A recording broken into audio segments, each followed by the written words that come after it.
मोहतरम नाजरीन आदाब, जी टुडे न्यूज में आप सभी का खैर मकदम है। कामारेड्डी जिले के जुक्कल हलके के पिटलम मंडल में वाक़े एसबीआई एटीएम में आज सुबह एक बड़ी डकैती की वारदात पेश आई। कुछ नकाबपोश अफराद एटीएम में दाखिल हुए। सबसे पहले उन्होंने सीसीटीवी कैमरों पर स्प्रे छिड़क कर उसे नाकारा बना दिया। उसके बाद गैस कटर की मदद से एटीएम को तबाह करते हुए तकरीबन 17 लाख रुपए की भारी नकदी की चोरी कर ली। इत्तला मिलते ही पुलिस जाए वारदात पर पहुंची और केस दर्ज कर लिया और तफसीलात इकट्ठा की जा रही है। वाज़ेह है कि इससे कबल भी इस तरह की वारदात बिचकुंदा में पेश आ चुकी है।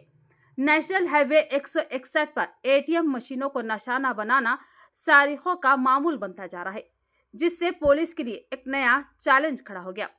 कामारेड्डी से सैयद कौसर अली की रिपोर्ट।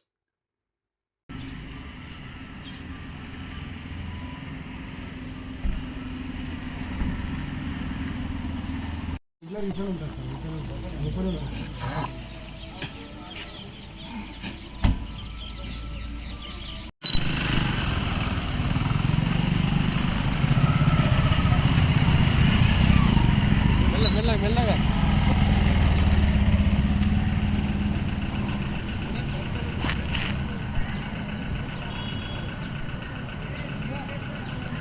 అట్లా ఉన్నప్పుడు 2-3 రోజుల కింద అన్ని సీసీ కెమెరా ఉంటే ఎంక్వైరీ చేయాలి.